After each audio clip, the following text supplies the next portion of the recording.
That's quick. Jesus. All right. Usually doesn't happen like that.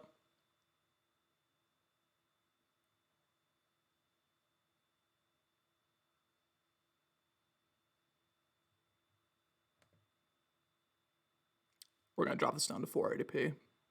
Oh, it's already at 480p. We're good. And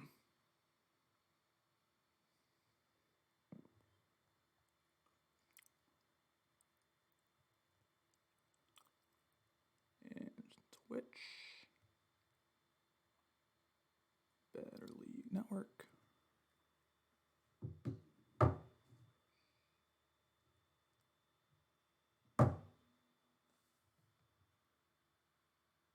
We'll give people a minute to get in here before we do our whole spiel. All right. Easily the two best commentators in this league. We really are blessing the people here on this week 18.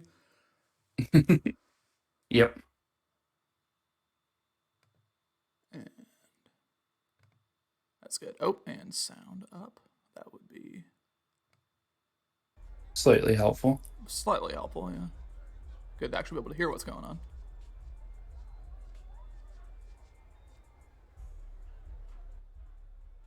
Yeah, that would do.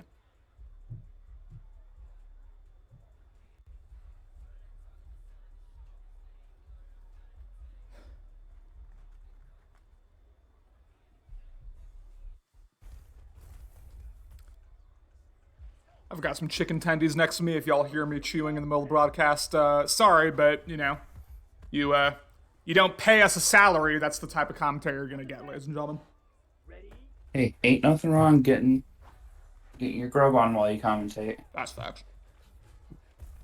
I think they should have that like more in like actual ones, where it's not just like, oh well, we're pride ourselves on professionalism. We do this. I just want a normal person commentating a game.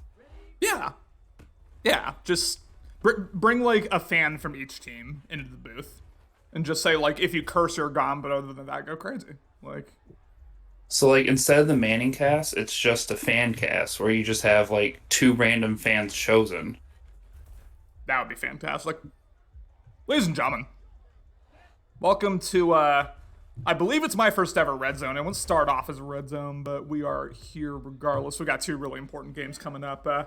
First off at 8:30 Eastern, which is actually right now. So in just a minute or two, we're going to see the Falcons and the Buccaneers. CMAS's Falcons, Kumar's Buccaneers. The winner of this game will get the 1 seed in the NFC and that oh so precious bye in the wild card. The loser will drop all the way down to the 7 seed where they'll go to Lambeau Field to face Cody's Green Bay Packers. That's how tight the margins are in the NFC right now. And Cam, I do not envy the fact that you're in the NFC having to deal with that all cycle. But as you just heard, I'm here with Cam. How's it going, Cam?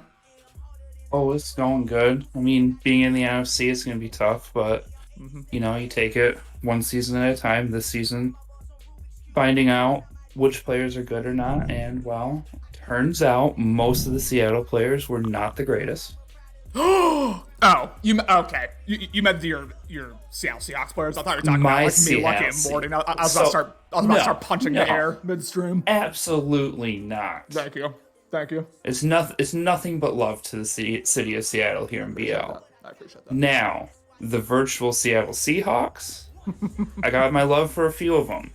Other ones, wanted to find what's a big bridge there in Seattle that I could take them to. Oh god, the West Seattle Bridge is a good one. Just nice and tall. You can leap off that bad boy for sure.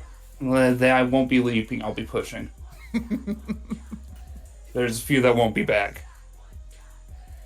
So just to explain to y'all how this broadcast is going to work, for now, again, at 8:30, we do have this 1 seed deciding matchup here between CMAS's Falcons and Kumar's Tampa Bay Bucks. At 9 Eastern, we're going to transition to your standard Red Zone because we have, honestly, an even more impactful matchup starting at 9. It's going to be Heroes Jets versus Lucky's Dolphins. If Hero wins that game, he will advance. He will move on to the wild card round. He'll be the 7 seed facing, I believe, P-Town's Texans.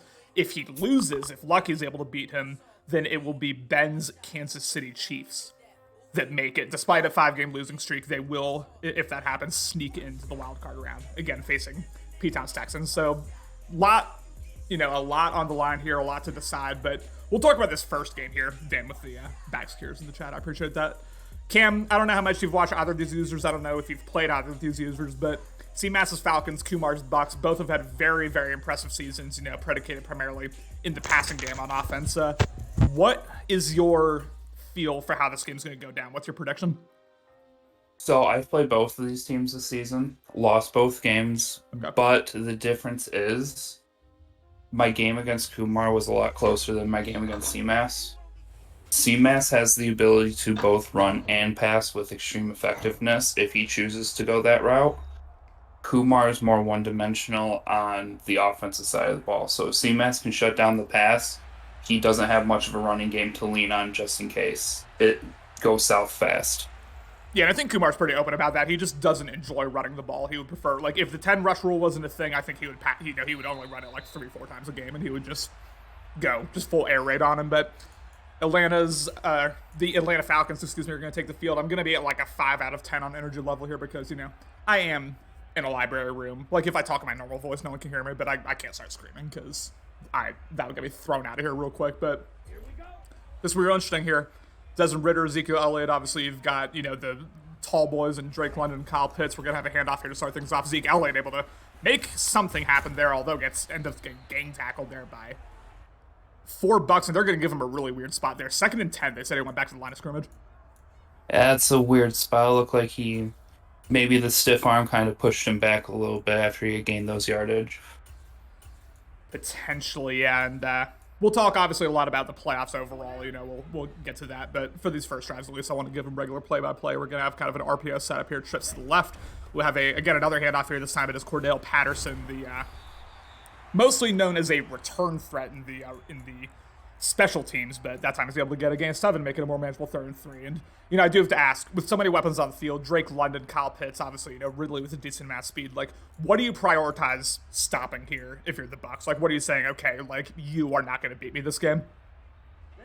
So what I would do, I would prioritize stopping Pitts in the middle of the field. Let London eat on the edge, but do not let the middle of the field get open every single play.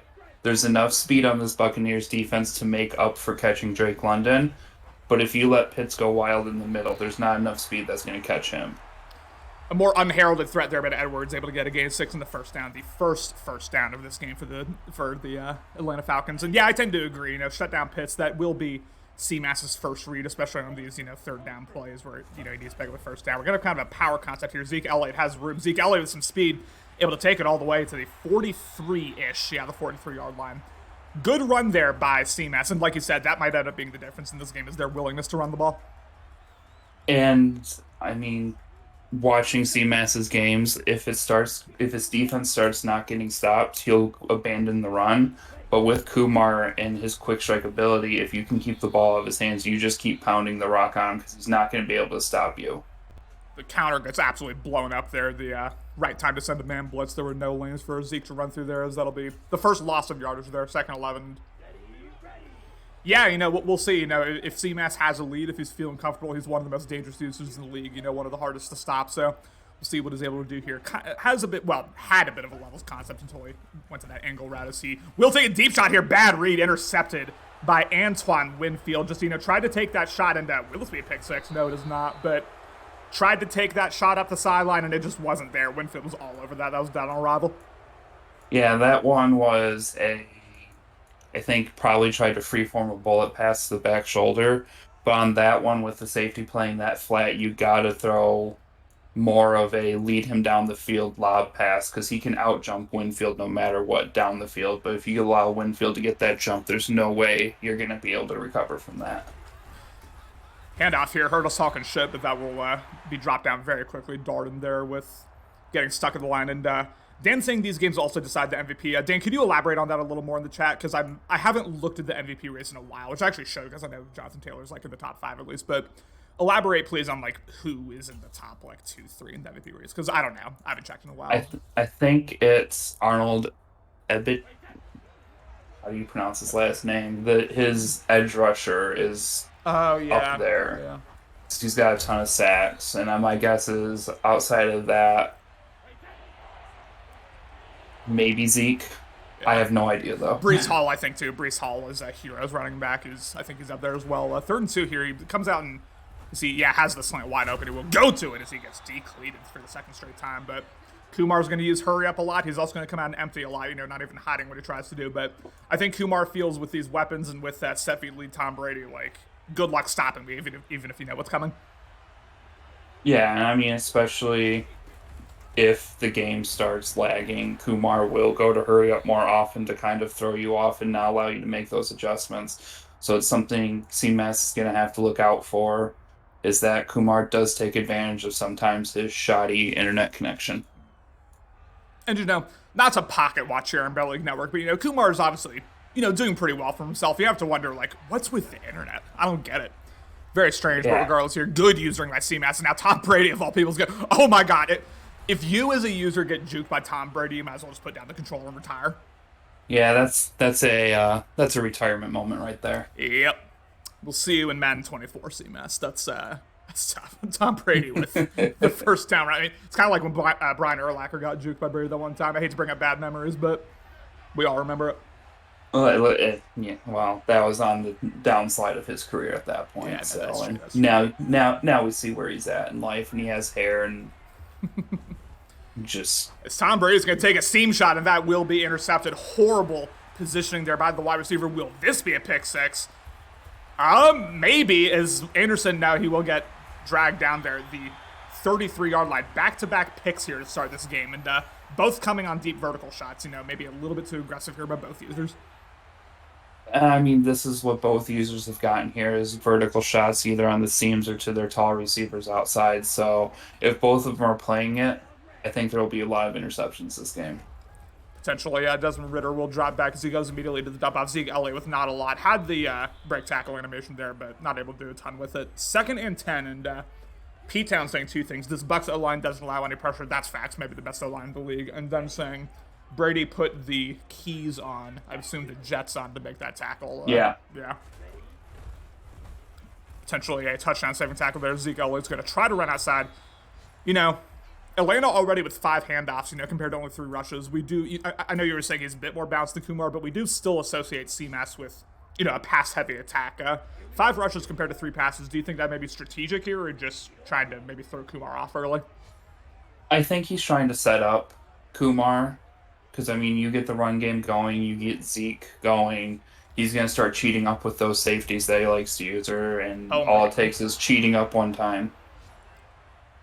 Desmond Ridder with a Matt Corral throw there, had the corner open, missed it by a good 5 yards, I would say. And that's going to be a pretty easy field goal here. No block animation kicks up, and it will be, okay. Almost didn't have enough juice, but 3-0 Falcons. Again, big game. If y'all are just joining us here, first off, if you hear me chewing, it is what it is. I need dinner. I just had a 10-hour workday. Second off, here are the stakes for this game. The winner of this game will have the 1 seed in the NFC, get that vaunted bye week in the wild card as Tahuti joins us, who has the bye week in the AFC. Hi, Tahuti. The loser will drop all the way down to the 7th seed, go to Lambeau to face Cody's Packers. That's how tight the margins are here in the NFC, and eventually this will become a Red Zone broadcast, but not yet. It's just whenever the Dolphins-Jets game starts. Pass-heavy plus chuck and play. Yeah, I mean, a toxic comment from Tahuti, but not an untrue one, I would say, honestly. I mean, it's very common for both these users. It's just chuck and pray and hope the big guy goes up and gets it. Play action here, and here is one of the chucks. Oh, my God, great play by Jackson, and I do think the pressure caused that because Tom Brady kind of underthrew that. Chuck and pray. There you go, Tahuti.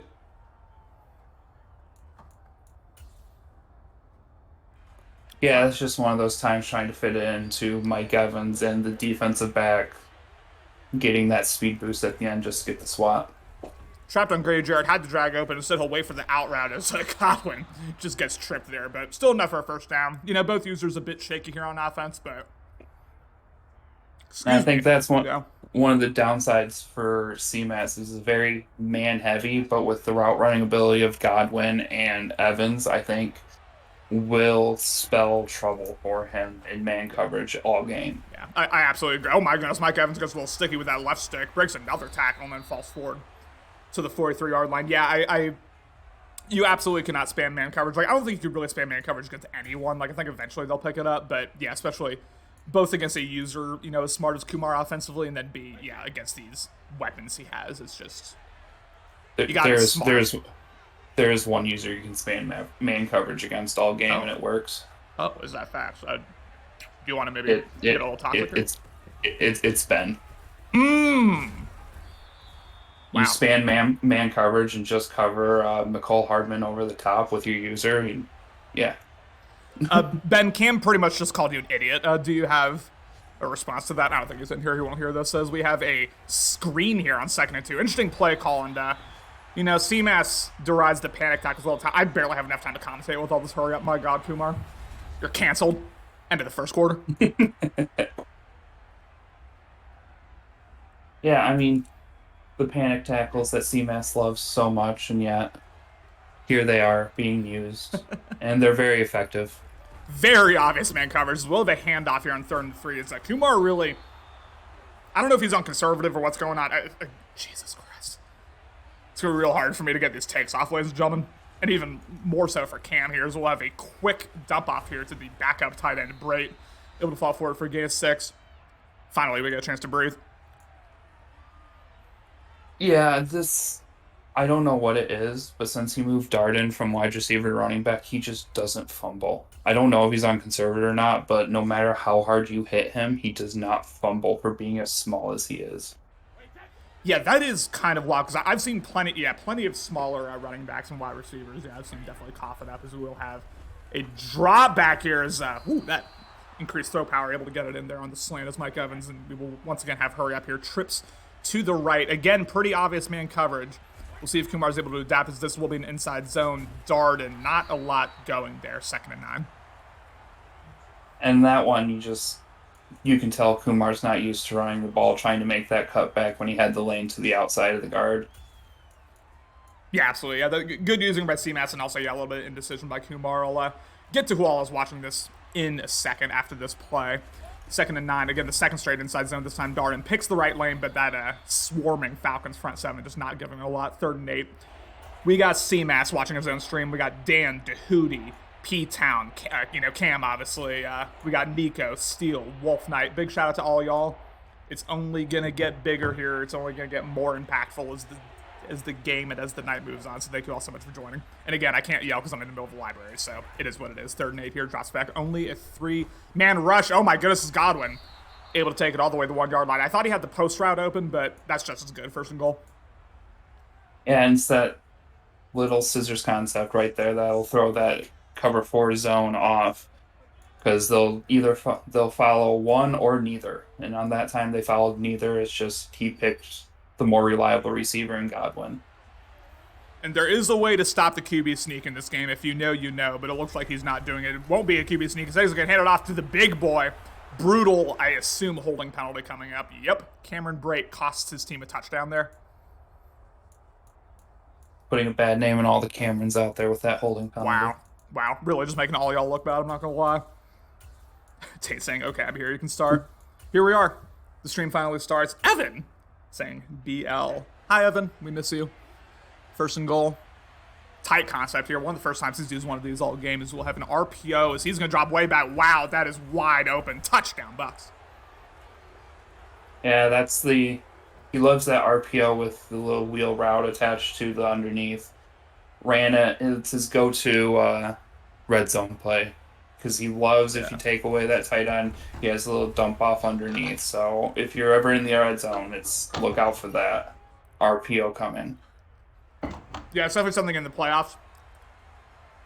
Excuse me. That's definitely something, like, as people get in the playoffs and as they, potentially play Kumar, that's definitely something people are going to want to, take note of. Is, okay, every time it comes out in this formation in the red zone, set up for that play and nothing else. Yeah. Because you're right. He likes to use it a lot. Yeah, that's like the 3rd or 4th time. Even in just games that I've watched of his, it's like the 3rd or 4th time I've seen him use it, and it seems to work every time. So he used it against me like 4 times in our game. Damn. That's tough. 1st 10. Read option here. Cordell Patterson gets dragged down there by 90. Good lord. Interesting. He's using, like, he's kind of mixing mixing and matching when he uses Zeke, when he's using Cordell Patterson. It doesn't really seem to have anything to do with, like, the play calling, so I'm not sure, like, what the logic is here, but I kind of don't hate it. You know, fatigue is a big thing, as we'll have a orbit screen, and, man, Cordell Patterson, oh, my God. Let me not get thrown out of this library, ladies and gentlemen. Yeah, he will mix them up quite a bit. Doesn't really matter the formation. It matters on down and distance of who he uses them. So you could have the same formation 3 plays in a row, and it's a different guy each time. Stop me if you've heard this one before. Pitts on a seam shot. We'll have a deep shot here. Is that a swatted away and intercepted? The second pick by Ritter, and this is McCollum, gets laid out there by the wide receiver. But, you know, those jump balls, they're pretty effective with this man, but when they don't work, that's the result, and that is a big, big turnover here for this Bucs defense. The jump balls are very effective for the big, tall receivers, which he has 2 big boys on the outside and a big boy in the middle, but it's only effective if the person's going for the interception, not the slot. Absolutely is. Here comes a shot into double coverage, nearly intercepted. Incredibly aggressive here by both users. I mean, that's their MO, and I guess that's why they're fighting for the 1 seed here. You know, it's been working.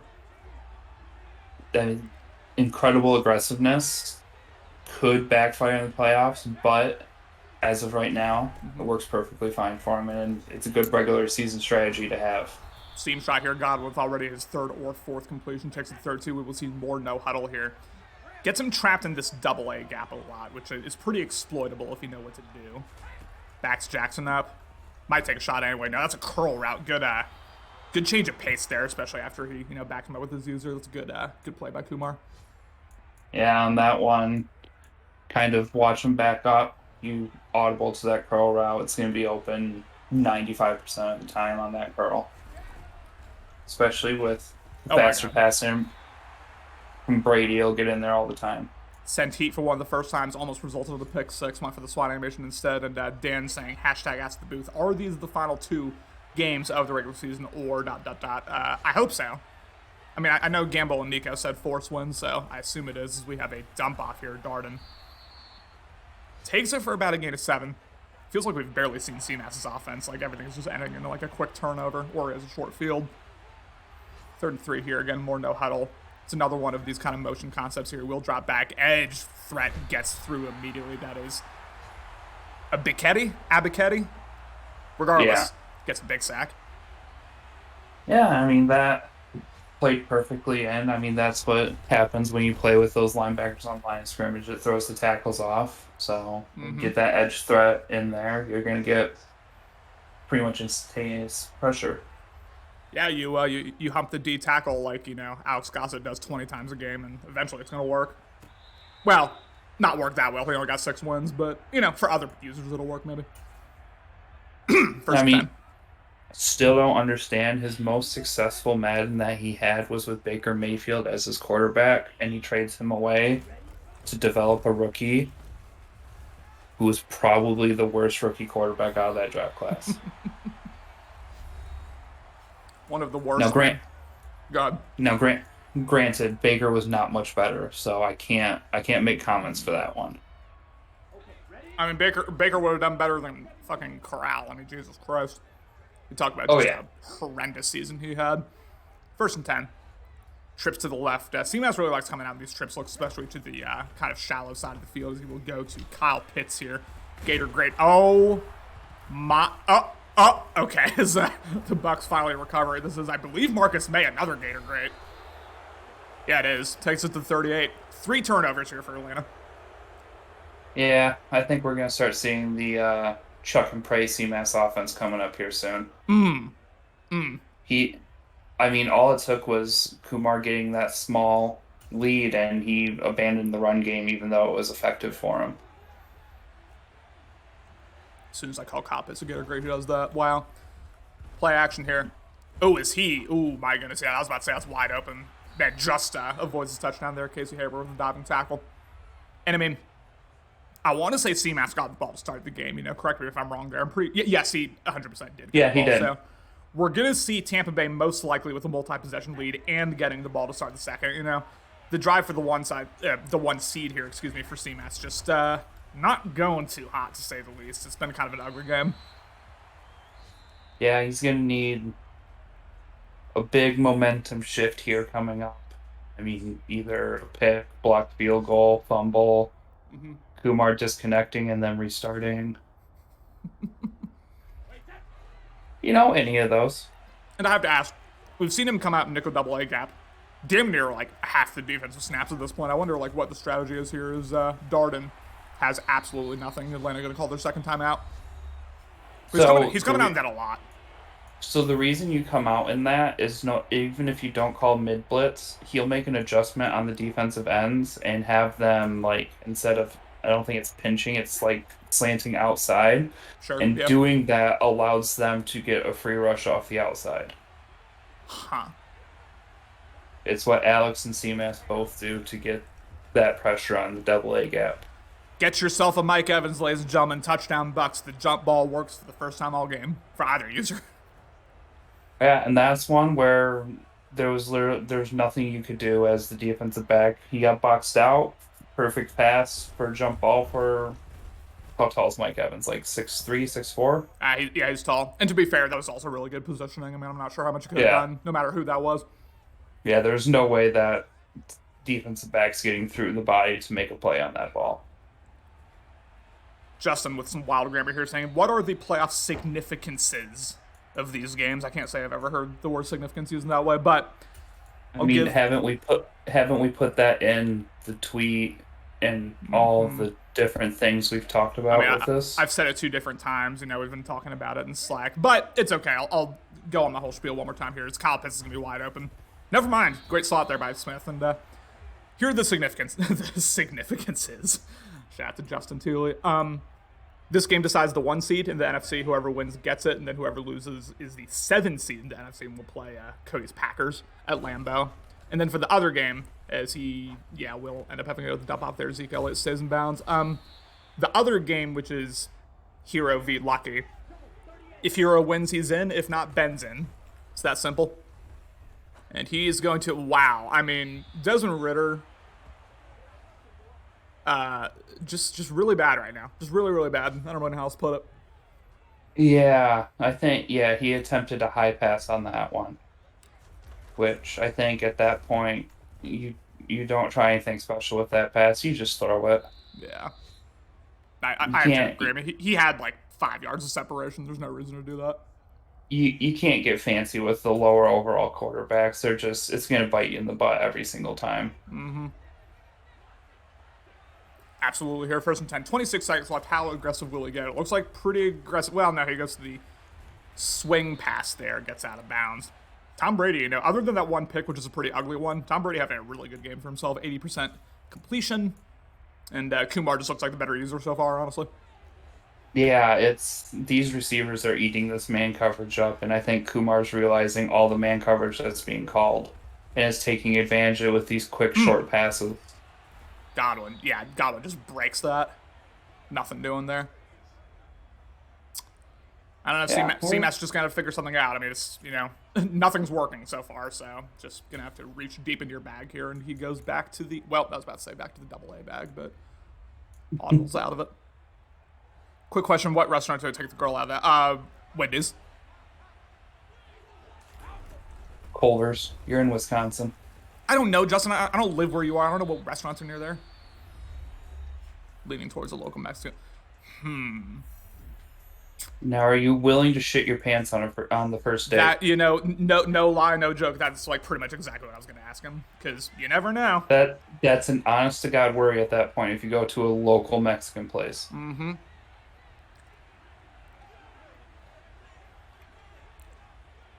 Or even if you're fine, have her shit her pants. You never know. I mean, especially isn't he like lactose intolerant too? What type of animation was that? Again, I can't freak out, y'all, because like I'm in the middle of the library, but like Jesus Christ. I thought that was completion. I thought so too. Not an interception, but I mean, you take it. You're not going to do anything with 8 seconds left, but you got to take what you can get. Kyle Pitts. No, I was going to go to the angle route instead. This is Cordell Patterson, will he call timeout? Okay. You know, CMAS always gets on people for calling these, like, meaningless timeouts at the end of it. Here he is. Just hypocrisy left and right.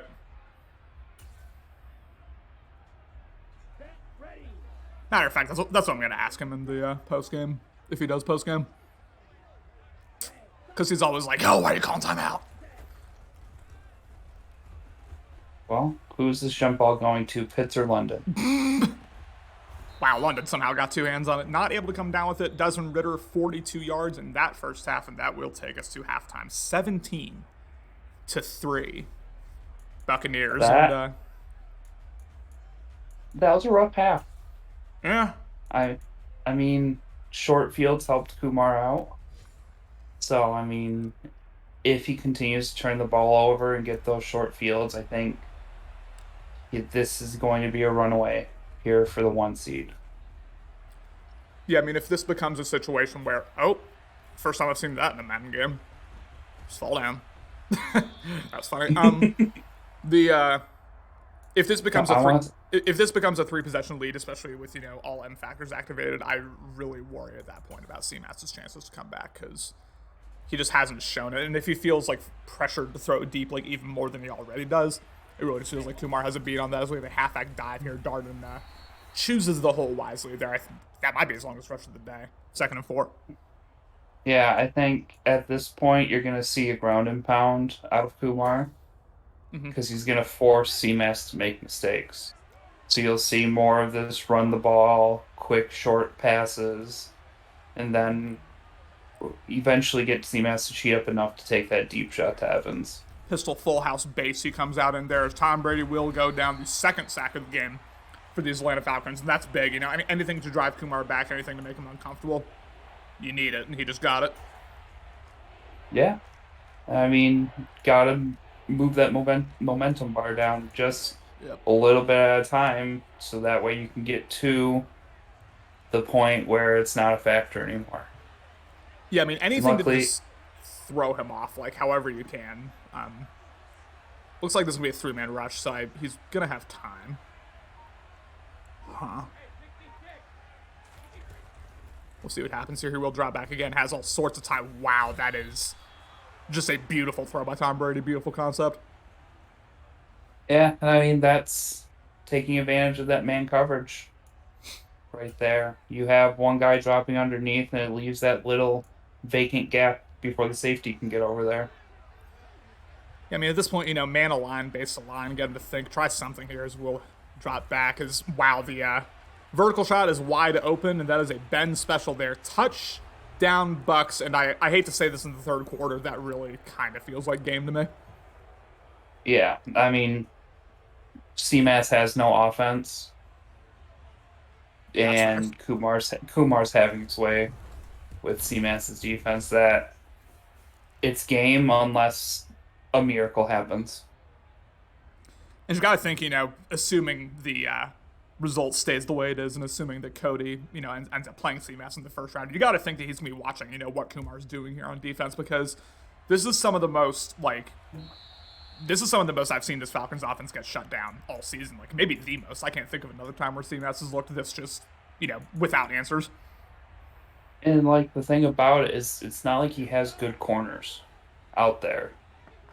He traded away his best corners, and he's out there running with some backup level corners, but is still able to shut down these big receivers. Yeah, I mean, we've seen Pitts get the ball swatted away from him a couple times by, you know, a not small necessarily, but a small corner, like you said. You know, I've seen the same happen to Drake London. It's just it's not really happening. He's playing it really well, and we'll see what he's able to do here. Zig route to Calvin Ridley.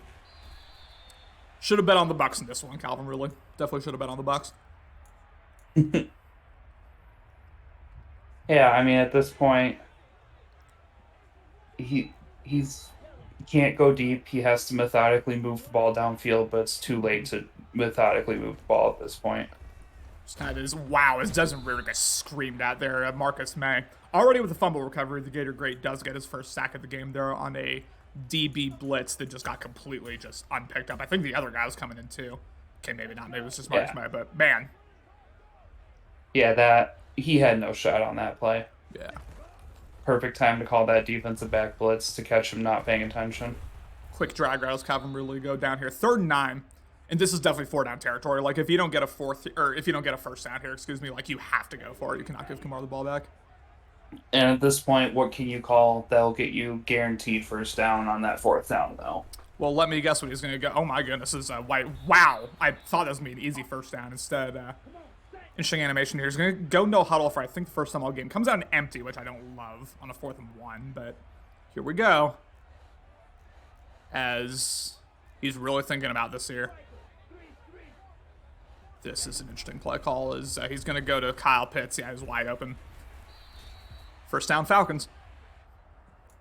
Yeah, I mean, caught Kumar switching through defense and switching through the user to be able to get that drag route wide open there.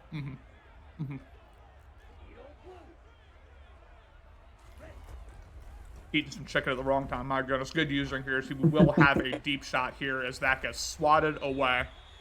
You know, for all the people who complain about jump balls, they've been, what, like 1 for 6, 1 for 7 today? We've seen more picks on them than touchdowns. You gotta stop bullet passing the jump balls downfield. Throw a lob for a jump ball. He doesn't have the arm strength to throw a bullet that far downfield. Yeah, and it kind of minimizes the height advantage, too, if you do that. But regardless here, 3rd and 11, didn't get the sack, but got the loss of yards. It's almost as good. And now, once again, coming out and empty, not even trying to disguise. Although on a 3rd and 11, everyone knows what you're doing regardless. Is really just doing his best to take. Gets a quick. Again, I don't know if I'd come out and no huddle when you're in empty. I don't love that just on its face, but we'll see what he does here. He's going to go to either the drag or the vertical as he does not have enough time. Drake London goes down. What is the flag? Okay. Okay, Madden. Illegal contact, I guess. It's the first time I've seen it called this Madden. Has to be. Dan saying London has a step and he's pass leading down. Yeah, I don't know. He's trying back shoulders. It was his bread and butter all season. He just seems lost in the sauce right now, as we will have a quick dump off here. Cordell Patterson tried to juke ahead, ended up getting about a extra yard out of it here, 2nd and 2. We're going to see a lot of no huddle here as the approach the end of the 3rd quarter. And I guess we're not even really getting a red zone because, you know, the Hero Lucky game hasn't even started, so I guess we're in it for the long haul, Cam. I hope you're That's right. fine.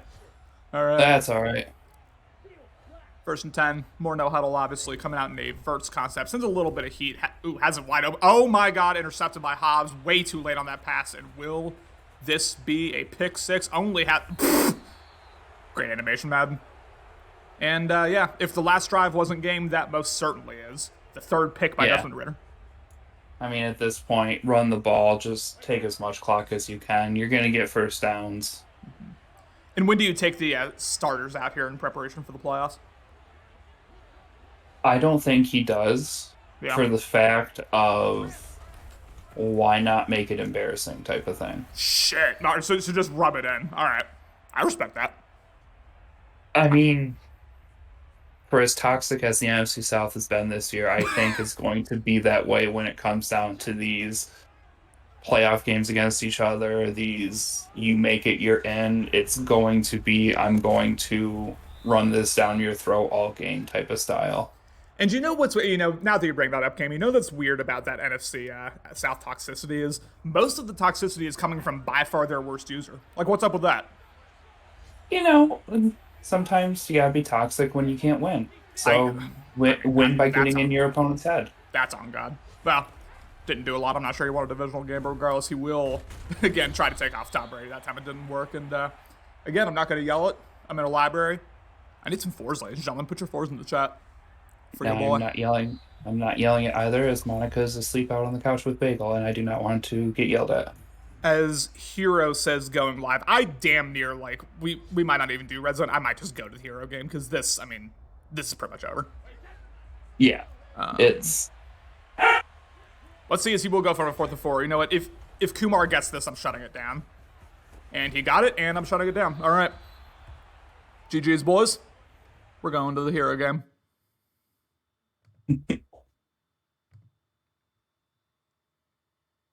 That's tough. I have everyone put their 4s in the chat and then just go to a different game. But hey, that's what happens. Peace out. Put your ones in the chat, guys. Yeah, put your ones in the chat. We're here. Put your zeros in the chat, matter of fact, pregame. And the transition between streams always takes a long time on my computer, so I apologize for that. We're gonna try to drop the quality a little bit and get it to where it's needs to be. Oh, it's already at 480. All right, say less.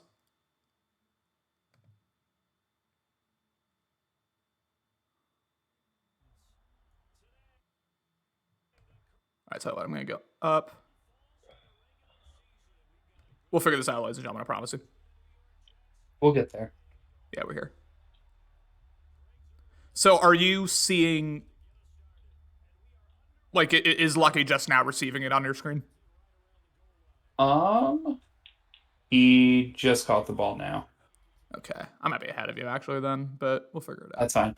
I can pull up his stream. Sounds good. All right, we're good. I'll just keep this one open just so I can see the chat, but I'll pull up his stream on another tab. Sounds good. All right, we're here. Ladies and gentlemen, welcome to the second game of this. Wasn't really even a red zone, but, you know, welcome to this, I guess, doubleheader here. This game, you know, as impactful as the last game was for playoff hopes, for playoff standings, this one, much more so. We have Heroes New York Jets. We have Lucky's Miami Dolphins, again, I will say it for the fourth time now. Here's the deal with this game. If Hero wins, he is the 7th seed. He moves on to the playoffs. He will take on P-Town's Houston Texans. If Lucky wins, then Ben sneaks in as the 7th seed. So we got at least one very interested audience member in seeing how this game goes. And, you know, Heroes really turned it on late. I think he's kind of like figured himself out after what was a very, very rough start. But as Tua Tagovailoa gives the stretch to Mostert, that'll be about a gain of 7. What do you think Lucky's keys of the game are here offensively to win? I haven't watched much of Lucky's games, but from what I've seen is just run the ball. I mean, Raheem Mostert's fast enough. You get him on the edge, there's no one catching him in any defensive backfield. Mm-hmm. Believe he's the fastest running back in the game, 97 speed, I want to say, is Raheem Mostert there gets the dive concept there, kind of a power concept. And like you said, that's not how you want to use Mostert, you know, not a power back by any stretch of the imagination, but try to think And of I that. mean, I know how Lucky's feeling. He's got all the speed on the outside. He just doesn't have anyone to give him the ball. Yeah. And I think that's the biggest struggle he's been trying to figure out is Tua can't throw the ball past 10 yards. Strong power there. That's a good pursuit there by the user, by Alexander. And of course, Hero, you know, a longtime veteran of this league, a longtime veteran of BLM, not turning his commentary off. So that's cool. Appreciate that, Hero. 3rd and Way 7. to go. Jeez. Very cover 3 heavy, not even bothering to disguise it here as he's going to kind of send some heat there over the left side. Does not get through. Drops back, and that is intercepted by the user by 45. I don't know anyone's name on this trash-ass team, but we'll take it. Falls forward, like, and there we go. Nasaldarine, something like that? Yeah, sure. I don't know. We'll say that. Yeah, Nasaldarine, yeah. Regardless, great start there for Hero. And I don't know if Ben's here. You know, I don't know if Ben's watching or not, but can't love the start there from Lucky's. We're going to have a classic Hero inside zone falls forward for bad game 2. MVP candidate Breece Hall will get a lot of action today. I mean, that's pretty much the second half of the season. Heroes turned it into ground and pound, and Breece Hall's the one to do it with. I mean, you still have the threat of passing with Zach Wilson, Justin Jefferson, Garrett Wilson out there, but Breece Hall is the bread and butter of this offense. He absolutely is, and he's going to be leaned on a whole lot, like I said, as this game continues. But we have a 2nd and 8 here. This will be another inside zone, the second straight one. Breece Hall tried to break it outside, falls forward. Nice little game there, gain of 5. And Justin saying, imagine not wanting to do my games on BLN, then getting your stream clicked off because you're getting whooped so bad. That is a clean shot out of Justin. I'm not going to lie to you. Tough scene for CMS. Yeah, I mean, Justin has every right to talk that. That's facts. That's facts. Let it fly. 3rd and 3. He will drop back for the first time all game. Good using by Lucky, although no one is getting to Zach Wilson. He will get a first down. Slides down. Good pocket presence there by Wilson, and then way to slide down there as soon as he got the first. And that's the big thing is you can't bring just 3-man rushes. Wilson does have the speed to get out and get those first downs when needed. You got to bring some sort of pressure, especially sitting in zones and not having somebody just spy him. And I'm hearing rumors, Cam. There are rumors that for this Week 18 game, for this deciding game, especially in Miami, I'm hearing rumors that Zach Wilson's mom's friend might be in the building for this one, so we might see Zach Wilson turn up on him here, ladies and gentlemen. Is Giselle there? Oh shit! I mean, she might be. You know, Tampa and Miami are pretty close here. Loss of 1, 3rd and 11. It's not like she has to watch the game in Tampa anymore.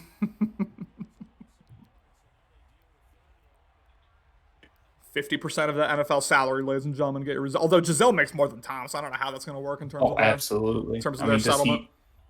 Is that why he took smaller contracts? Was just to divorce her and get the money? Wow! You're saying Tom Brady's been playing the long game this whole time? He might have been. Shit. I wouldn't. You know, he is a master tactician. You know, maybe that's the type of timing he's on. Who knows? Maybe that's what Belichick taught him. Belichick, the master finesser here. Master of divorce law, master of contract law, 3-0. New York Giants. We saw a very ugly start here from Miami. I didn't even ask you your prediction for this game. I mean, I know we've already seen a drive from each team, but who do you think takes this game and why? Now this is tough. Now Hero's a Shepley brother, and I want to say he'll get it, but I mean, I can't go against the Seattle boys. That's on God. So I think this is going to be a close game. The only thing I fear is Lucky gets pass happy, and that's going to cause it to become a blowout. Boys, the commentary got turned way up there. I don't know what happened. I'll beat that after this drive, but stretch concept here. Raheem Mostert has room. Raheem Mostert, again, that is, you know, even with him having the most speed on the outside in the league, I still think that is the most dangerous component of Lucky's offense. So it was just Raheem Mostert getting loose in these outside runs. It's been the most consistent thing he's been able to do. You know, he's had a very, I guess, off and on, very inconsistent passing season.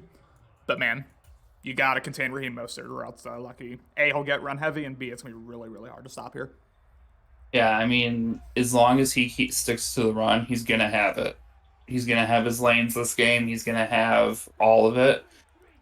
And the problem is, Hero will not cheat up to stop the run. He'll still be cautious with those two superstar receivers on the outside. Absolutely, yeah. Yeah, I mean, you can't just full up stack the box because, like you said, you know, Hill and Jalen Waddle on either side. But, man, it's kind of a pick or poison situation here. And you got to hope that Lucky just beats himself, which history shows, like, you know, you give him the opportunity, he eventually will throw a pick or two. And he already has thrown one right for the user, so we'll see what he does. Yeah, I mean, one. Especially after the comments he's made about how no matter what, he's drunk playing this game. I don't think he really cares what happens. Yeah, I mean, he's probably drunk after that Mariners game, too. Good God. As we got Ben Tennant here watching. Ben, vibe check. How we feeling? My God, this Jets D line really showing up these last two plays, excuse me. I mean, at this point, do you go for it? Yeah, 4th and inches past midfield. Yeah, I do. I mean, this isn't even a coach's decision. Like 4th and inches past the past the line. You can definitely go for this and see what does here. Power concept, man, wide open. Raheem Mostert, my goodness. Yeah, 13. And that's basically what he has to keep doing. I mean, Hero stacked the box that play and still had that big of a lane just to take it. Absolutely, yeah. I mean, already in the first quarter, Jesus, that like flew by. Yeah, it's tough because Lucky will, you know, he's one of the more balanced users in the league in terms of like run pass. Like he won't really see, unless he's like down like by a lot in the game, you won't really see him like lean too much on either. And he's also pretty unpredictable with the run plays he calls. Like he'll do dives, powers, stretches, like he'll counters, he'll do like, he's not just like one of these guys who just like calls inside zone all game. So it's pretty, like when Lucky is flowing, when Lucky's got everything working, it is pretty hard to stop because you don't really know what's coming. But again, like Lucky's kryptonite, Lucky's bugaboo has been he will throw, 2-3 picks a game, like against good users. That's just kind of, you can pretty much bank on that. Latavius Murray goes down. Yeah, and I mean, I think it's going to come down to, is he willing to, even if he's not getting the yards, to keep running the ball? Yeah. And I think he has to stick to the run game or else it's going to fall apart on him.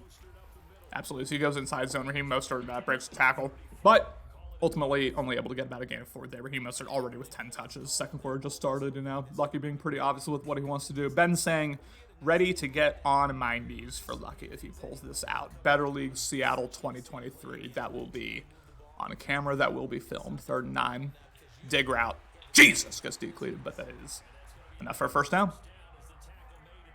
And I mean, that's the thing is he's going to have those intermediate routes open as Hero has to play over the top for the speed. Absolutely. As we will have play action here. Takes a shot. That's one of those dangerous ones. Almost intercepted. And there is a read that you will see from Lucky again. Twice, thrice, maybe 4 times a game. He just sometimes can't get out of his own way. On that one, I mean, all he has to do is wait for, I think, what was it, Tyreek Hill in the slot over there. He had the out-breaking route wide open for a touchdown there. It's just jump balls, get people going.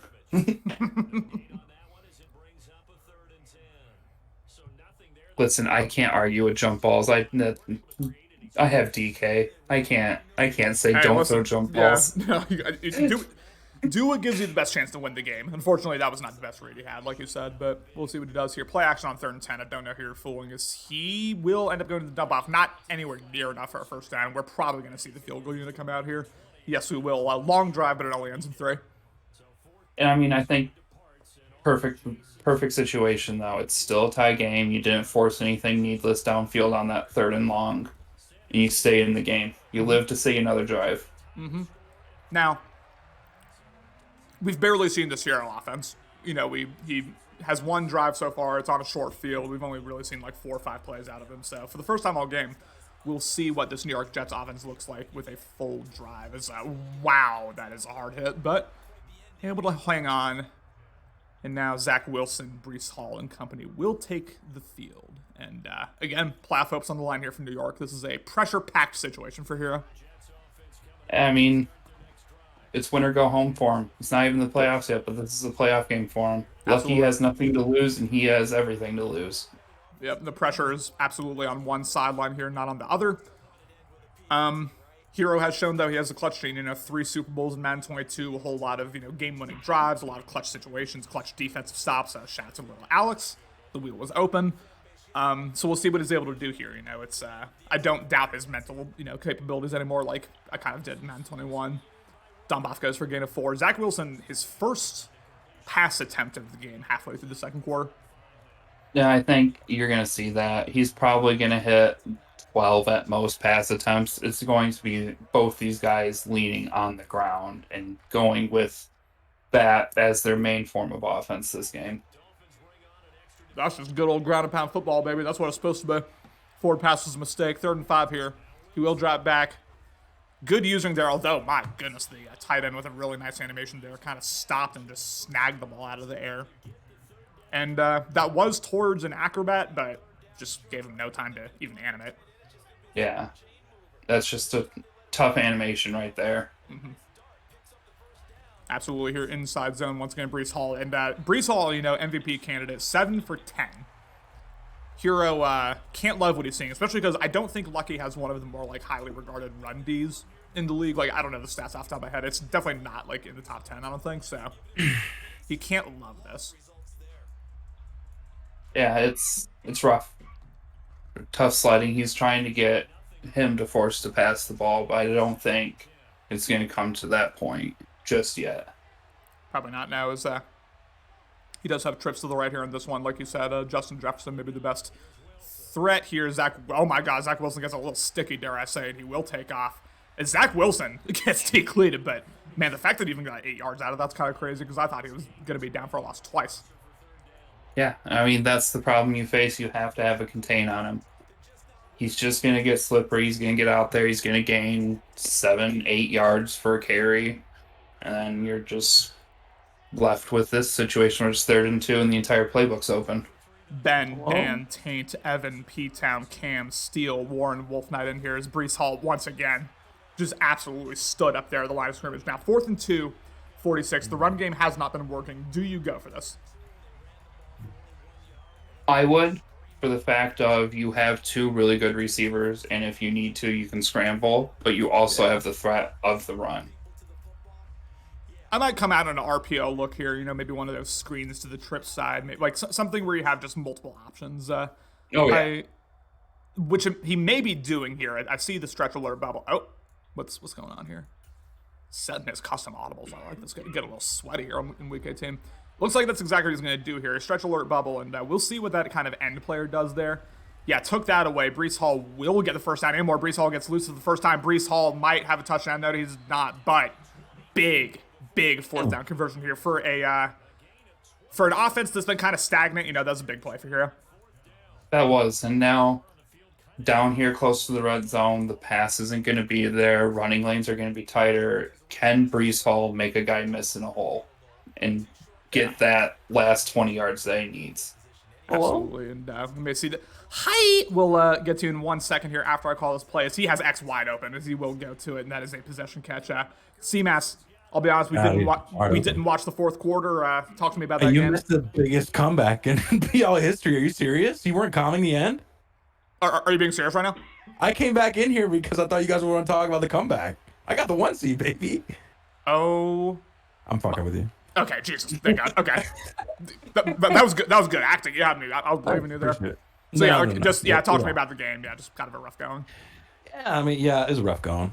We started off, with 3 turnovers on 3 possessions. That's not a way to start. We didn't read the jump balls well. We were throwing behind. We should have thrown ahead, vice versa. Fumble from your best player hurts. And, both users pretty much took the deep balls away, except for I gave up one in the end zone. But he just played better underneath than I played today. And, my run game was working, but I just fell behind too quickly. I couldn't really keep running. But yeah, he just played better. I'm not mad about it. I'm in the playoffs regardless. Mm-hmm. And if I win, I'm guaranteed to play him again. So it's it is what it is. Yeah. So assuming Madden isn't on some fuckery, you're gonna play Cody's Green Bay Packers here in the first round. Obviously, he has easy mode. He has on paper one of the best rosters in the game, and he is himself one of the best users in the league. So what's your mentality going into that one? And what are you gonna try to? Well, don't say what you're gonna try to take away, but what's your mentality going into that one? Yeah, and you saw in today's game a couple times where you saw the differences in quarterbacks, and to be expected because his quarterback got way better. But you'll probably see some differences in the quarterback in the next game. My thought process is this: my first season I thought was really just gonna be a development season. I didn't expect us to make the playoffs, especially when we lost some games earlier in the season where, in my opinion, we really shouldn't have lost. So we found a way to get in. We found a way to almost get the 1 seed, which kind of really shocked me. But, I'm going to go in there with nothing to lose. I wasn't really supposed to be there. I'm going to do everything I can to win the game. But, if I lose, I lose. It was a successful, first season with a team that was, less than ideal. But turns out a couple players were built for this Madden, it feels like. But, we'll be excited just to go out there and give him his best. Hopefully he touches a little bit of grass beforehand, a few drinks beforehand, and we'll have a good shot. Yeah, definitely. One of the better matchups on paper here. We're gonna cut this interview a little short here just because we have another game to announce. But great season out of you. I honestly wasn't sure you were gonna make the playoffs either. A great run out of you to be a game away from getting the 1 seed, and you will play Cody's Green Bay Packers in the first round, and it will be Kumar who gets the bye. I gotta ask Cam. He's mentioning because I was listening, obviously, as I always do when I'm streaming for Better League Network. I was listening in, and Cam was talking about, because you mentioned my AA gap using that a good amount, and he talked about some sort of a crash in the DNs to get a free rusher. Could you teach me how to do that? Because I had no idea that was a thing. So if you could show me that, send me that YouTube video, that'd be great. I appreciate you. I'll get with you. I'll get with you later. Sorry, I'm not going to cut you off. Horrible interception there by Lockie. That's the second interception by Tua. Really should have 3. And imagine throwing ugly picks. Yeah, couldn't be us, right? couldn't be us. I'm trying to remember though. Did I throw really ugly ones? I feel like they were just all tips and jump balls. You threw threw one that wasn't great. But yeah, the other one was just like a tipped jump ball. Yeah, not really. I think the ugliest passes were incompletions, not interceptions. Yeah, like the Brian Edwards down the seam and he's wide open and I highballed it and then you threw it 10 yards out of bounds. That was fun. Yeah, that one. Yeah. Anyways, all right. I'll let you comment. Okay, see. And go out wide open here, and Ben, we didn't get to commentate it because CMAS was talking, but yeah, I mean, going for a field goal, 4th and goal at the 1 yard line with Brees Hall on your team, I don't know if I like that, but kind of ages pretty well here because we are going to have New York once again knocking on the doorstep here on the red zone, taking their sweet time too, and no reason not to. You got all sorts of time here. You really want to score. You really want to score with like 10 seconds or less left here, because we're going to have a halfback base concept there. Takes it for a gain of about 5, and yeah, he's going to just let the time run down as he should. I think the reason he kicked that field goal on 4th and 1 is he really struggles in those goal-to-go situations. I could see that. He struggles when it gets within the 5 yard line. I know in my game against him, he got down to the 1 yard line and ran 3 straight plays and couldn't get in the end zone against me from the 1 yard line. And I have a bunch of 70 overalls on defense. 4 verts on the 12 yard line. I just don't know about that play call. I really don't know about that play call. Like, that was pretty bad. And I don't know what happens when he gets in the red zone. It's like all his good offensive play calls go out the window once he gets in the red zone. Yeah. It's watching both these last 2 red zone possessions have hurt my brain. Like, I'm not good at offense, but even then, it's like you still got to take good shots at the end zone. Zach Wilson's going to take off. He will end up sliding, and that's going to run it down here. It's going to be a 9-3 ball game here at halftime. And, it really feels like Hero's been, like, kind of dominating this game. Lucky's been pretty ugly on offense, but only up 1 possession. It's like, Hero really, I mean, like you said, it's really come down to the red zone. Like, he's been knocking on the doorstep twice, come away with only field goals twice, and what could be a pretty decisive lead here is only 9-3. So we still got a very interesting game ahead of us. Doesn't Lucky get ball first at half? Or am I mistaken? No, I want to say Hero gets it first, because I feel like we were talking about like Tua and all that at the start of the game. We're about to find out. Okay. Once Lucky picks a damn adjustment, Jesus, we do this every time. Yeah, Hero gets it. Okay. Yeah, it's just the conservativeness once he gets down close to the end zone might bite him in the butt, but I mean, as you've seen, Lucky has 1 drive to get down there, and other than that, there's nothing else this game. Dolphins hitting hard here, and yeah, like you said, it might, like, it's kind of understandable, A, in Madden 23, where, scoring is way harder than the previous Madden, B, given what you've seen from Lucky so far, as we can see, there are only 56 offensive yards, like, maybe you do be conservative, and you're just like, I dare you to score on me, pretty much, especially with, as we see, all 3 M factors activated, especially if he scores here, as we'll have a stretch concept here. Brees Hall, really nice way to use the blocking there, and he will take it for a gain of 9. Again, Brees Hall, 14-57. It's not the explosiveness we're used to seeing, but it's just enough here to keep New York in the league. And I think that is going to come, like, the conservativeness is good for this game because he knows he can stop Lucky's offense. But I think once it gets to the playoffs, it's going to hurt him to the point he doesn't have that jump ball receiver. He doesn't have that big tight end to go up and get the ball. And I think that's going to take and cause some problems here in the playoffs if he gets there. It's interesting, yeah. I mean, you really, like, he has 2 options. Well, I'll call this play here. It's another stretch here. I think maybe the 3rd straight stretch here for New York, but hey, you can't criticize. Well, you got people running inside zone 20 times a game. Like, you can't criticize being repetitive in that way. But he really, like, I personally, if I were him, would just go, like, very run heavy, but I also say that about, like, about everyone. So it's kind of tough to say good usering there, although oh my God, Zach Wilson sold the bag there, intercepted by Lucky, a 10-yard overthrow. It is not a pick 6, but it gets Lucky. I mean, he has the ball with the chance to take the lead, and that is a shocking thing to say after the way the first half went. Yeah, and it's just one of those things where he gets into that position where he's like, okay, I can take a shot, but still struggles with that taking a shot because Zach Wilson does miss those throws quite a bit. Yeah. I mean, we saw that, that was an under pressure throw, which gets wonky even with the best quarterbacks. But there, I mean, he overthrew by 10 yards. I mean, I don't think I was exaggerating earlier. It was really, really bad. And now, Tua's going to drop back, goes to the swing pass, and there is just absolutely nothing. He was waiting on that. Technically a run, a backwards pass, I assume. Wow, loss of 8. Ugh. Yeah, I think Lucky's afraid to pass downfield now. So you can just sit on the short routes. Yeah, I think you're right. Yeah, as he will drop back here, 2nd and 18. Might have the crosser open. Will end up going to it. Probably to his best throw of the game there, honestly. Takes it for a gain of 17, makes it a 4-manageable 3rd and 1. And yeah, Dan's saying Zach Wilson's so bad. Kumar saying, I'm rooting for Ben even though I have his pick. Is this Stockholm Syndrome? I mean, I don't see any other way to describe it. It's obviously Stockholm Syndrome. The fuck are we doing? Ooh, Raheem Mostert. Good play there. Cam, let me ask you. What's up? Well, no, go ahead and say what you're going to say, and then I'll ask you a question. I was going to say, he's actually moving the ball this drive because he's not passing it. I mean, he had the one good pass play and then the other one that went for -8 yards.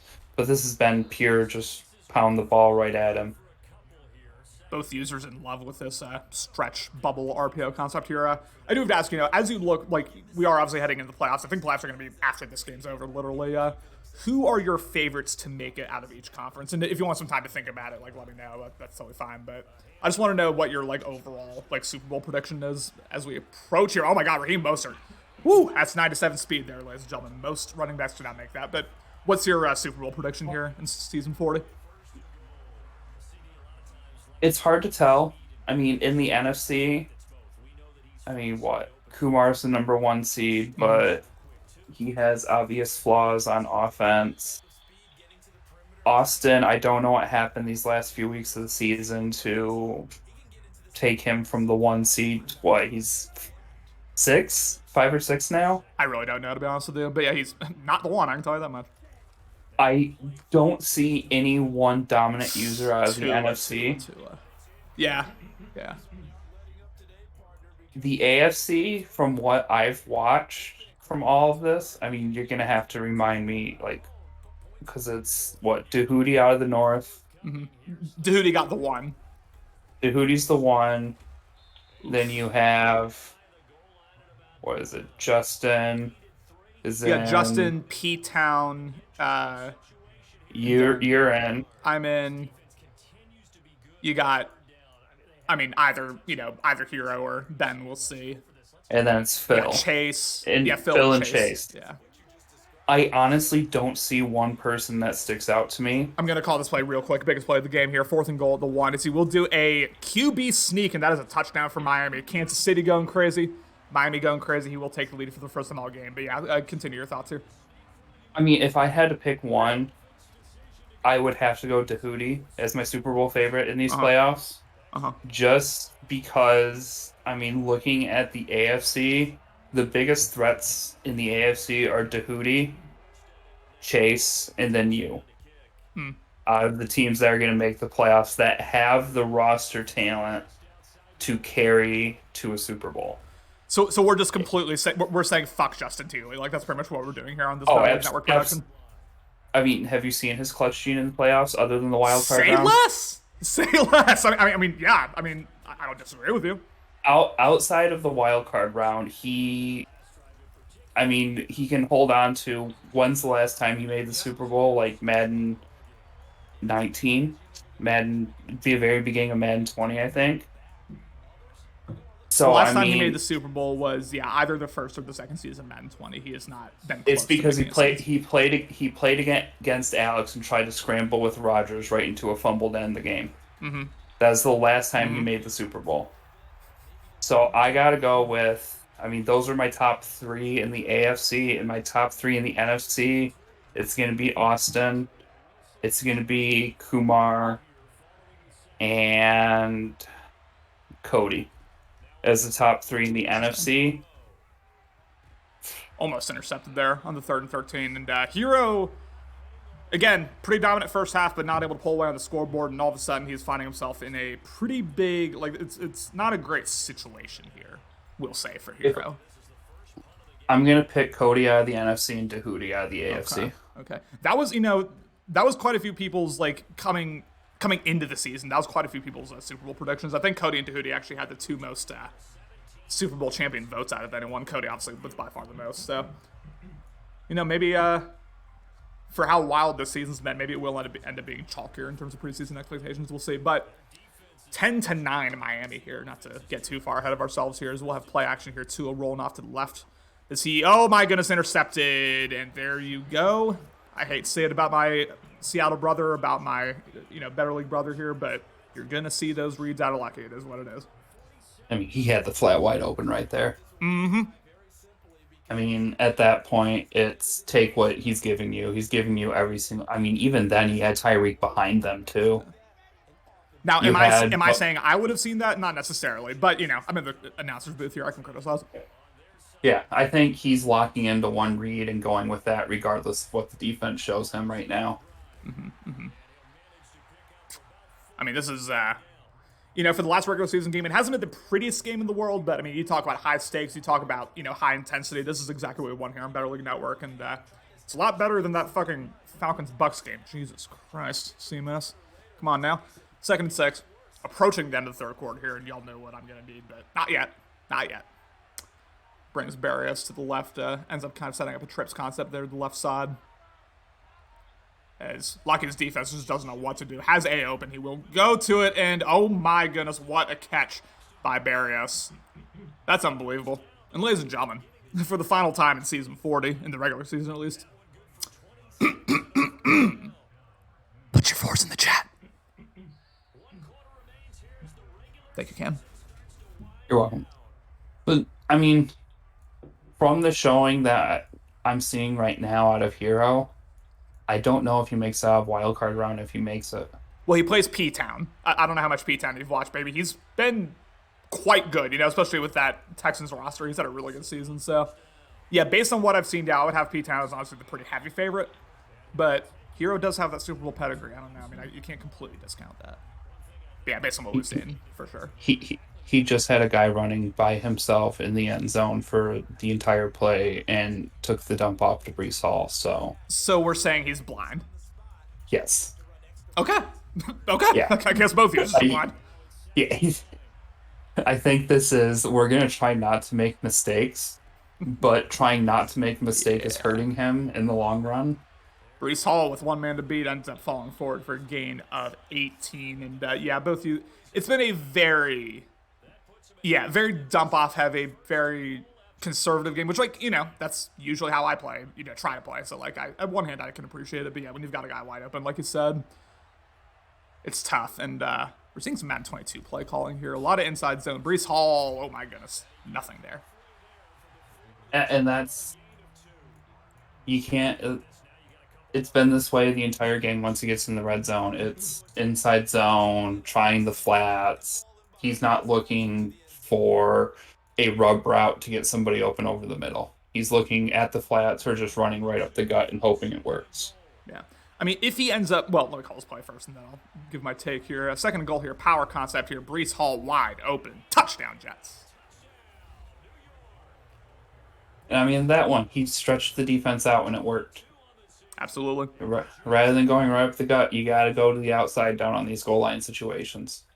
Yeah, absolutely. I mean, unless you have, a freight train and some, crazy, interior offensive line, it's going to be pretty tough to just pound it up the gut here in these red zone situations. So, yeah, good play call there, good execution. And now this is, I hate calling PA jet sweep on the goal line, so he's going to audible out of it. Thank God. That would have been down on arrival.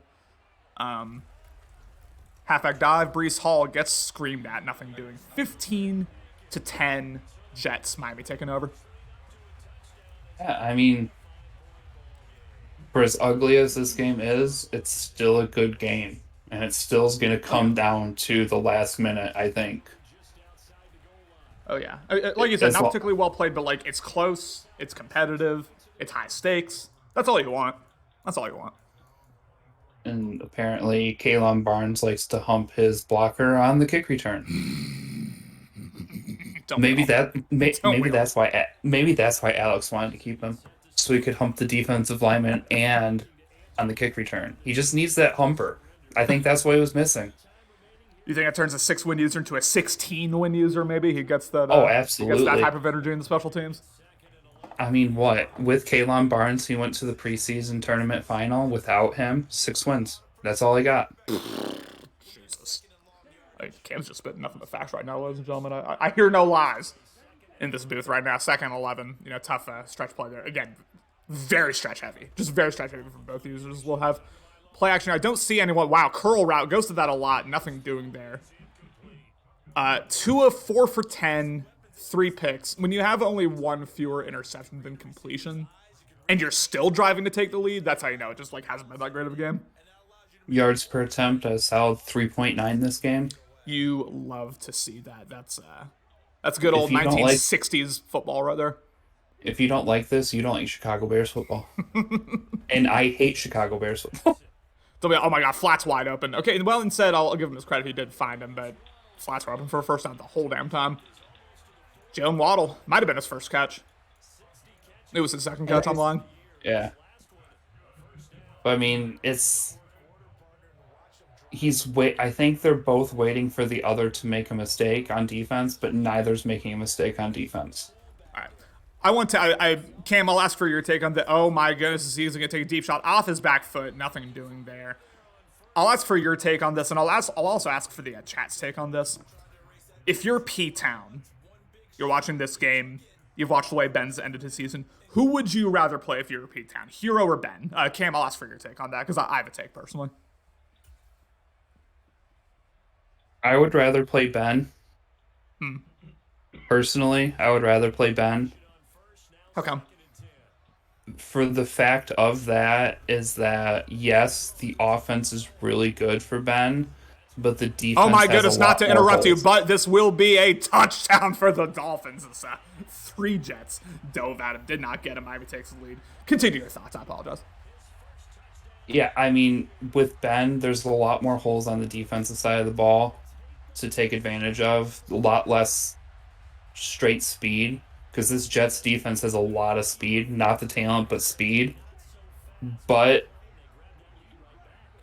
yeah, it's just hard. I mean, I would rather play against Hero's offense than Ben's offense, but I would rather play against Ben's defense. I think I hear what you're saying. I think I would rather play Hero. The reason being, I think P-Town has gotten to the point where I think pretty much no matter what defense he plays, he's putting up 28, 35. He's gonna score, right? Mm-hmm. I think he's gonna score, and I don't think the Jets defense would necessarily stop him from doing so. I think the big issue that I've seen from him is he can sometimes overcommit on defense, either just stopping the pass, stopping the run. Sometimes his user's a little shaky, and I think that Ben, especially with Kelsey, especially with Mahomes, some of the reads he makes, Ben, that is, I think he could exploit that a lot better than Hero could, especially given just the ultra conservative offense that we've seen from him. So I would feel very confident putting P-Town over Hero if they were to play, but P-Town Ben, I'm not so sure. Even though Ben has been a bit sloppy to end this season, I am not sure I would necessarily have him as the overwhelming favorite. Oh my goodness, nice seam route there. Hero heard us talking shit there, threw a succulent dot. I mean, that's the thing, though, is Hero does have a passing offense when he wants to. Sure. In this game, he's chosen not to go to it because he doesn't want to make that critical error to lose. And I think that's what this game is Hero's afraid to lose rather than wanting to win. Breece Hall did not make the most of that blocking. My goodness, had all sorts of room. Ends up only getting a gain of 6. And, a field goal wins this game, so it's very interesting. We'll see how both users kind of manage the clock, manage the time situation here as we approach the end of this one. And another reason that I would rather play Ben in the playoffs is the over-aggressiveness. Give me the guy who's going to be over-aggressive on offense versus the guy who's going to be conservative on offense. I feel that. I do, yeah. I understand what you're saying. I always go into the game and I'm give me a pass-heavy user. Give me a guy who I feel is going to make those 1 or 2, critical mistakes over the course of the game. The last guy I want to see is a guy like Madden 22 Hero, or a guy just any super run-heavy user who just doesn't make mistakes, bleeds the clock. That to me is when I feel least confident as a user, is playing as one of those guys. And I think that's where we also haven't seen how this Madden's going to go. We've seen regular season with people trying to get those stats, trying to get devs here for a season. How are people going to treat this Madden when the games are super important? Are we going to see more of this 16 to 15 style game? Or are we going to see those 45 to 40 games? Handoff here. And Brees Hall that's has room, takes it for about a gain of 3, 4-ish. Yeah. And sorry, go ahead. that's where I don't know who to choose in the playoffs, because it's like, well, how are you going to play in the playoffs rather than the regular season? Because in the regular season, you can go out, whip the ball around the field, try all this stuff to get devs and everything, but your offense is going to change when you get to the playoffs. It happens. Everybody's going to say, I'm going to play the same offense. You don't play the same offense in the playoffs that you do in the regular season. You're going to go with what's working every single time out there. Drops back, has no one really open. May have A if he wants to force it. He does. Zach will, better he leaves that outside than inside, because if he threw it that inside, that was a pick. Instead, falls incomplete. Especially with Xavier Howard being acrobat, that's anything further inside, that's an diving interception, or at least a diving knockaway. You're in an interesting situation here for New York, right? Because you kick a field goal, you make it 18-16. Like, then a field goal from Miami wins the game, and they're not going to get iced, right? Because it's a home game. Right? Isn't that how ice works? Or can you get iced at home? I have no idea, because it works half the time and doesn't work the other half. That's on God. I'm sure Dan will tell me, but regardless of whether you get iced or not, I guess like a field goal still then wins the game. For Lucky, he has no one open. I would throw this away. Or just watch those hit sticks. Jesus, that's a quarterback. Yeah, and I mean, he switched to conservative, and apparently this Madden, it actually works for hit sticks with conservative, so. Went out of bounds, I guess, which is actually good for Lucky, because it stops the clock, and now the, Lucky's gonna make and break some hearts on this drive here, Cam. Ben's watching, Hero's obviously playing, we got a lot of interested spectators here. It's all up to these Miami Dolphins. Their season ended a long time ago. They can still play spoiler right here. As if I was gonna get laid out there, but here we go. This is it. I know Ben's interested. I know you're interested. Like this is pretty much the first playoff game of the cycle, and we are. Hero is in the worst position possible right now. Being up by only 2, with this possibly being the last drive of the game. It's the worst position to be in. You think back to that failed 2-point conversion. You think back to all those, red zone, missed opportunities where he took 3 instead of 7. Like, those are all potentially coming back to bite him here, so we'll have a screen here. Did not get it off, and thank God for Hero, because he had all sorts of blocking downfield. Instead, falls incomplete. I mean, both teams missing 2-point conversions, so technically, like, this should be an 18-18 game. Or 18 to, 20. So, I mean, there's failed opportunities. Oh, my goodness. This is Raheem Mostert has room. Raheem Mostert with one man to beat, and he is going to take it all the way to the house. Touchdown, Lucky. Touchdown, Miami. And I don't know what to say. I mean, Hero came out defending the pass and completely forgot the 97 speed back in that backfield. Mm-hmm. And he's done such a good job of shutting down Mostert all game. Like, all game. And, you come out in the wrong defense one time, 70-yard touchdown, and now Hero is now driving for his own playoff life here. It's in his hands. A touchdown wins it. Anything else, and he's going to go home and be watching these playoffs from the sidelines. And I think at this point, the conservativeness has to go away, but are you able to break out of that shell on this last drive now? I think you can still run it, I think, 1 or 2 more times with 3 timeouts, but yeah, you have to, you can't be playing the way you have been, for sure, like you said. And man, not only is he not getting conservative, this is an ultra aggressive play call here. He will drop back, has A wide open, will finally go to it. It stays in bounds. Don't love that. It's still a conservative read on that play and the correct read. Yeah. But Lucky's shortening the field now. You're not gonna have these deep shots anymore. You're gonna have to dink and dunk. Oh, buddy, Zach Wilson. I mean, you gotta throw it away. Jesus. I mean, and also those last 2 plays took like 50 seconds off the clock. 41, I think. I mean, this is just taking way too much time here. A minute 17. You have to drive 60. You have to get 66 yards. I mean, 3 timeouts still, so you have plenty of time. But there's no pocket awareness. 3rd and 1. He's going to call an inside zone here on 3rd and 1. Gets the first down, but just doesn't move the ball that much. This is where I would spend the first time out. Instead, he's going to go no huddle. And I worry here if I'm a New York Jets fan. He will drop back. Has X. Doesn't have X anymore. Zach Wilson's going to take off. Zach Wilson actually has room. Wilson will take it for the first down and more. Zach Wilson with one of the biggest plays of the day there on the ground. Takes it to 42 and stops the clock. Gives everyone a chance to breathe. That's the perfect counter to that. And Lucky still hasn't adjusted with a spy yet, even though Zach Wilson's been killing him on the ground. That's where all the chunk plays have come, was from Zach Wilson running. At some point, you got to throw that spy out there. Sends heat, and Zach Wilson takes off for no reason, man. Better pocket presence. That could have been something, but he just escaped way too quick. Well, one of the first times you've seen Zach Wilson, I'd say, get really jittery in the pocket. And I think he's getting jittery now because he knows he can scramble. Yeah. You see this with the people who get those big chunk plays scrambling.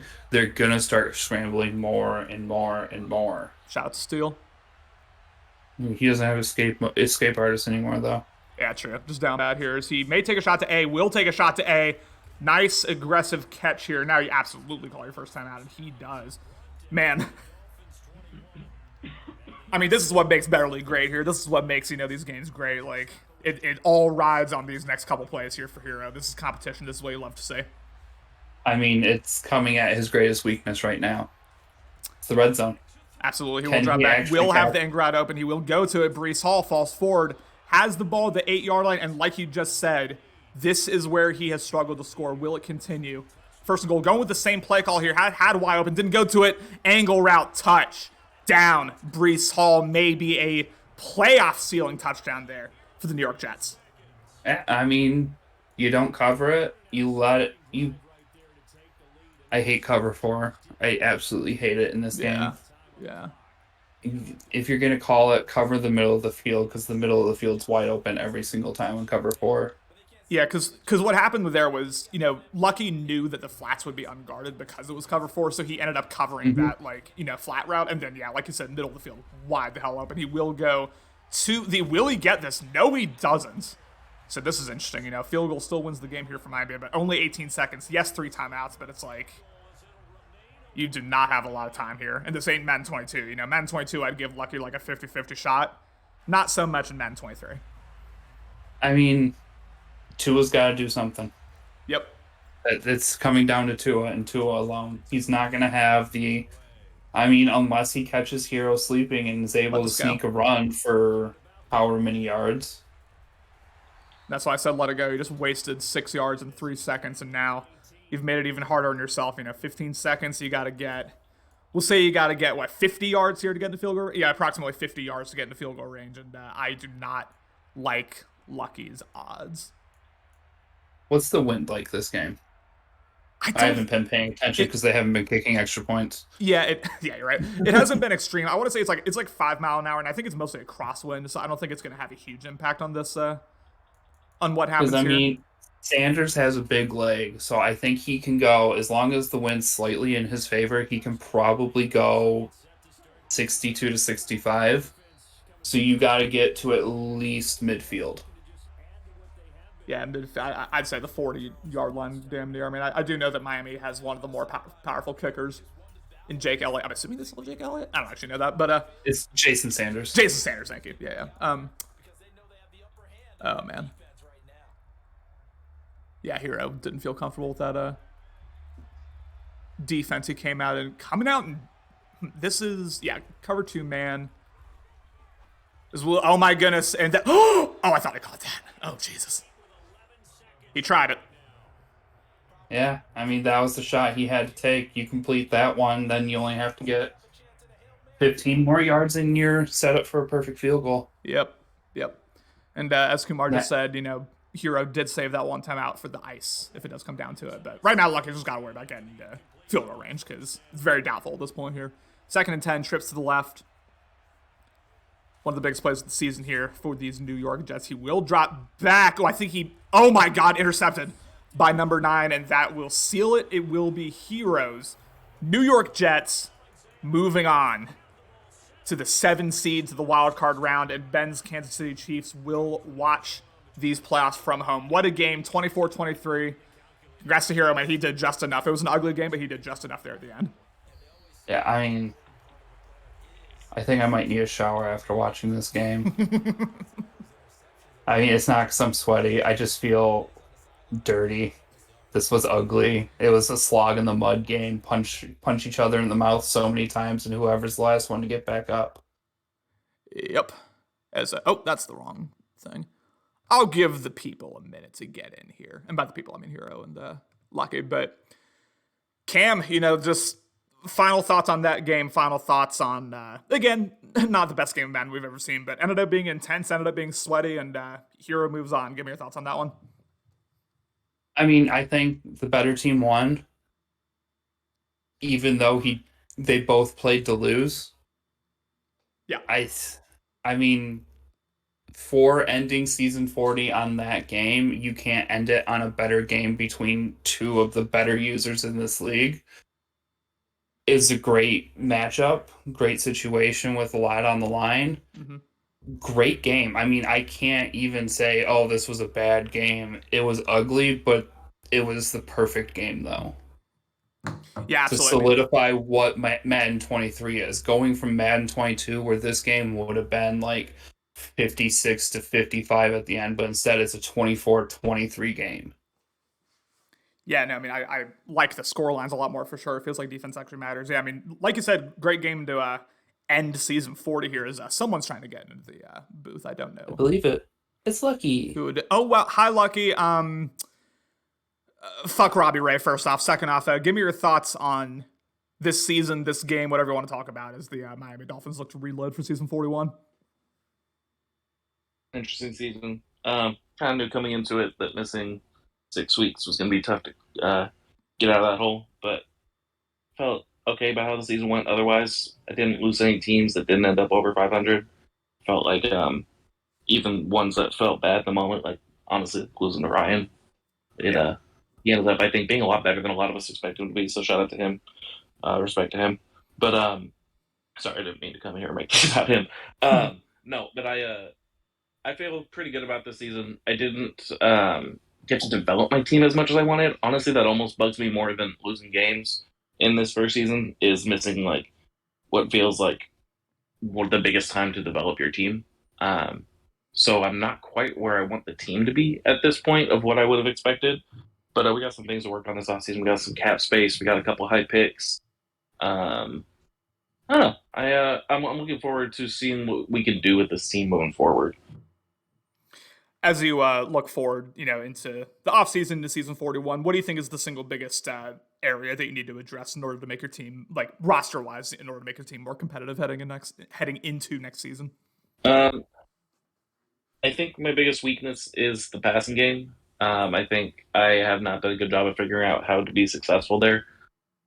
My running game I feel pretty good about, but even then, a big part of it is I have a quick running back like Raheem Mostert who helps out a lot. So he's 29, I think. So he's going to be regressing soon. Need to figure out what the long-term plan is there. I would say I like having this speed on offense, but I do need a bigger threat. Mike Gesicki doesn't really cut it. So there's a good chance we try to address size at receiver this offseason. It'll be a big one. I think a little bit more edge rushing ability could help this team out a lot as well, because the secondary is solid, but we just don't get much of a pass rush. So yeah, I think we're trying to find some playmakers. We want guys who can pass, who can rush the passer, who can make plays in coverage, be strong, go get the ball. We'll see what's up with Tua. He may or may not be a Dolphin next year, but if he is back, we're content to run it back with him again, unless we find a really solid alternative option. Cam, you got any questions? I mean, I know you didn't like being on vacation. I get that. I mean, first season last year, I went on vacation and it cost me playoffs. But I mean, outside of going on vacation and missing that time, I mean, potentially to make the playoffs, how do you feel about your division going forward? Not just your team, but everybody around you. Honestly, everything this season went the way I expected it to, except for Dan. I thought Justin would take the team that he had and be really solid with it, because I think he's a high floor user, even with an average team. I think having a good team like that is going to lift him up and make him a perennial division contender. I thought that Hero talented as he is, would struggle a little bit with the quality of the team that he has relative to the rest of the league. He finished honestly about where I probably would have guessed about 9 to 10 wins for him prior to the season. I think that's what I said in the preseason pod. So that went about the way I expected. I don't think any of us saw Dan struggling the way he did. I think that'll be a big thing to monitor looking forward, honestly, because we would love to see. I'd love to see Dan return to his former glory, but we all know he struggled this year. I hope he finds a way to figure out what it is he needs to figure out and compete with us. I say us. I didn't compete this year, but I hope that I hope he figures out a way to get back to the Dan that we know. 6 more played games will help with that for sure. Yeah, congrats on the end of the season. Obviously not the one you wanted, but you missed 6 weeks. It happens. A lot to look forward to moving forward. We move on now to the man who just made the playoffs by 1 point. My goodness, needed a game-winning drive to seal it, but Heroes New York Jets are your 7 seed in the AFC. They will move on to face P-Town's Houston Texans in Houston in the first round of the wildcard round of these Season 40 playoffs. But Hero, before we get to questions, just give me your thoughts on that game and on the season. Yeah. I think I forced 2-3 picks in the first half. I don't know how you guys were watching at that point, but I want to say it was 2. I got lucky on 1. I got gifted from 2. I just put it right down the middle to Davis. But no, I'm not going to win in the playoffs if I play that conservative. I think I went into the game just like, don't make any mistakes. Let Lucky make a mistake. But I mean, he was running the ball so well with Mostert that despite the couple interceptions, like his defense was very like bend but don't break, and he stopped me in the red zone. I think it was like 2 or 3 times. So I kept settling for field goals. But yeah, that's probably not the recipe for success come playoff time. So I saw him sitting in like 3-4 and just stacking the box over and over again. So I think it's time to start punishing people for doing that. But also I was like trying to get Breece Hall MVP. So I'm like, just give the ball to Breece. I don't know if he ended up pulling it out or not, but for sure. I'm just going to ask you about this matchup you've got going on. It is, like I said, going to be against P-Town's Houston Texans. Really, like one of the only playoff matchups could have asked for where you may have the roster advantage. At the very least, it's like a draw, I'd say, between you two. But P-Town's obviously had, one of the more unexpected, like really, really good seasons. I think he won like 12 games. He's been very strong. Ends up as the 2 seed. Just what's your, I guess, mental state like going into that one, and what are you expecting that you're going to need to do to win? Honestly, just making the dance, making it to the playoffs was kind of the goal for this season. Like just to kind of show that I can still compete with, I guess like a lesser roster. I don't like to, put too much into that, but there's certainly, you're certainly working behind the 8 ball when you got like no DBs above 70 overall, except for like a rookie that was like 78 starting off. But I don't know. I think this was probably just because how tough Lucky plays on defense. I was more nervous for this game than I think I initially had anticipated. Like as we started to load up, P-Town's been playing really well. Very good pocket presence. He's been passing the ball really well. It's just, I'm just going to go into it and just have a good time with it. I think, with the success last cycle and then just making the playoff season 1 with this roster, I think I consider that a success. Looking forward to it. I think it should be a good game. It's just going to come down to whether or not I can stop Davis Mills. Game again, I think. Watching that game, I kept commenting how conservative you were once you got to the red zone. Yeah.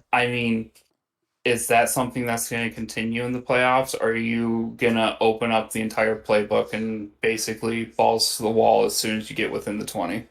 I would like to say that I'm going to play a little bit more loose. I think, that final drive is a pretty good indicator of like I can move the ball when I want to. It's just I was trying to balance like, okay, I want to get Breece Hall MVP. Let me get the ball into his hands as much as possible. Obviously, I'm a run first user, period. And I just really didn't want to make mistakes because I just know how good Lucky is with like his user. I know he had a couple of acrobats. So like the game plan was like, just don't turn the ball over. I had that one pick that Zach Wilson just sailed. I think it was certainly under pressure. I think he threw it probably 20 yards too far, which wasn't ideal. But yeah, definitely gonna have to open it up a little bit more. It was simply run up the middle, And frankly, Lucky gave me some pretty good looks. Like I was looking at like 3 down linemen, like 2 linebackers. I'm like, yeah, halfback dive is certainly going to get through there, and the sheds were just insane down the middle. And he was able to kind of stop some of those RPOs, but yeah, we'll have to open it up a little bit in the playoffs. Didn't want to maybe didn't want to show our hand too much. We'll just go with that maybe. In a playoff deciding game, yeah, you were keeping your cards close to the vest. I respect that. Yeah. I guess that's it for me. Yeah. Again, All you right. know, great game to both of you. You know, really finding out probably not the way either of you wanted to play necessarily on offense, but it ended up being a really fun, really just exciting game. You know, to close out this regular season. Cam, final thoughts on the playoffs, on these games, on on Bagel, on whatever you want to talk about here. I mean, final thoughts on the season. Wasn't the season I wanted, but you know what? There's always next season. I'll see Lucky in the top 10 of the draft this year, and we'll see if we can get a quarterback to Seattle. Let's go, baby. All right. Good luck to all the playoff users. Good luck to every user, honestly, as we move forward into season 41. It's been a great season 40 so far, even with how broken of a game, with how shitty of a product this is from EA. Our depth charts are set, and we move forward here. As along with Cam, I'm your humble host for this one, Connor Rice. Thank you all so much for joining. It's playoff time, ladies and gentlemen.